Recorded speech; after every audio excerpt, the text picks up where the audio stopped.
Morning folks, Phil here from Clearwater Airsoft, and today I am at the lovely Stormforce Airsoft near Rugeley on this beautiful sunny day, and I'm going to talk to you today about this, which is the brand new PTS 𝐏𝐕 Technologies licensed AEG. So 𝐏𝐕 Technologies are a real firearms manufacturer from the US who make some really beautiful, as you can tell, civilian ARs. And this is their first rifle in collaboration with PTS. So as you would expect, and I'm sure you've seen on some of my posts already, it has all the 𝐏𝐕 trademarks in all the right places and all the things that really make the 𝐏𝐕 rifle stand out, like the really funky orange barrel. So out of the box, it comes with a lot of PTS accessories as well. So you get the EPSC stock, which is the non-battery storage version of their polymer stock.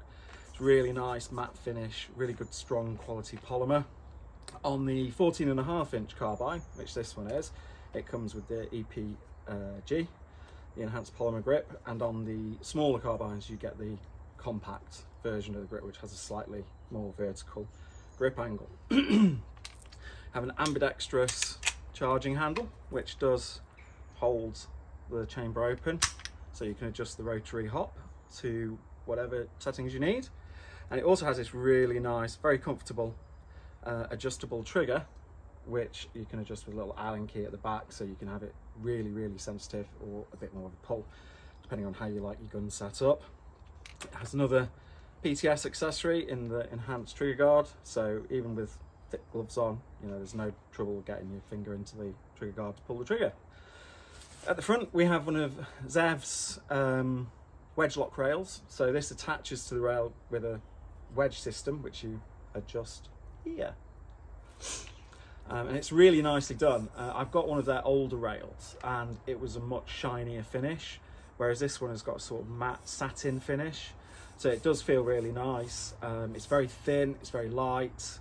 You've got plenty of rail along the top, so if you want to put any accessories on there, there's loads of room. I've gone for a Magpul PTS little sling adapter on there to put my sling on. And then right at the end, this isn't the flash hider it comes with. It comes with an A2 flash hider, which in my opinion is the only thing that lets this gun down, because it just doesn't look very good on a gun like this, in my opinion. So this is one of the PTS Griffin taper lock flash hiders, which you can also get from your local PTS suppliers or dealers, and I think it looks much better.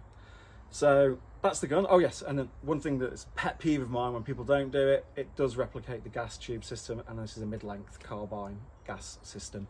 I think it just adds to the overall aesthetic of the gun. You also get in the box one of the probably one of the most well-known, most loved polymer magazines in airsoft. A nice EPM with the little round indicator at the bottom, so you can see when the magazine's full. And I found with this, I use 0.28 gram BBs. It's right on the top end of what it can hop, but it does manage to hop them, and the range, as we will see in a second, is really quite good. It's got quite a nice tight grouping, and it shoots remarkably well. So we will get to shooting in just a second.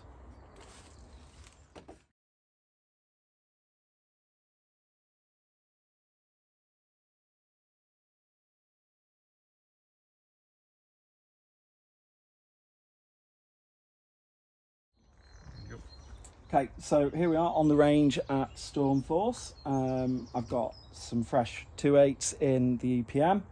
This is the new EPM, so it's the slightly modified one over the original design. So there's been a few changes to the externals. The grip panels are more aggressive, for want of a better word, so it's easier to grip. And the back and the front have ribs on to aid in extracting and inserting your magazine. I'm trying not to laugh. And we'll do some firing with these 𝐏𝐕.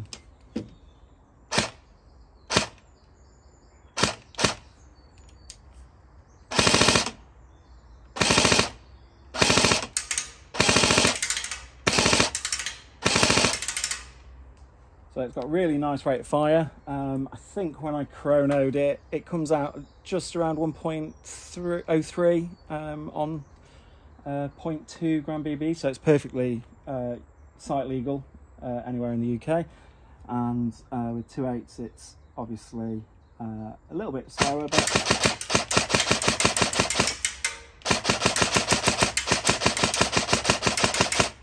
I've adjusted the trigger ever so slightly just to how I like it. I don't like having a really hair trigger because I just think accidents are more likely to happen that way. The last thing I want to do is shoot somebody when I'm not intending to. But I like it how it is there. It's got a really nice quick response really. There is a MOSFET. It doesn't have any programmable features, but it's more for switch protection and so on. But it does mean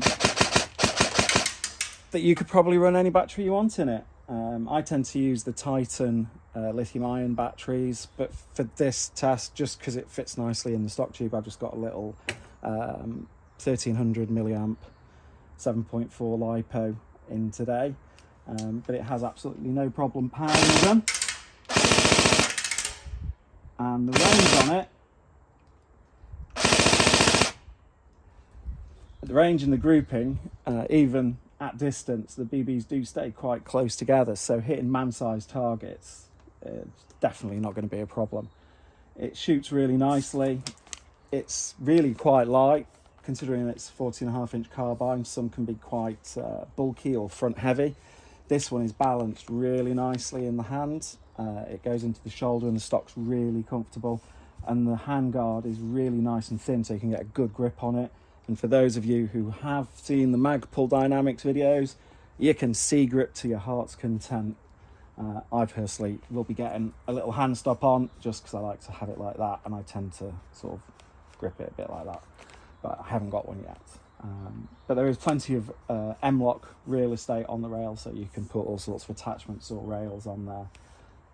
So you can put your lasers, torches, grips, wherever you need to put them.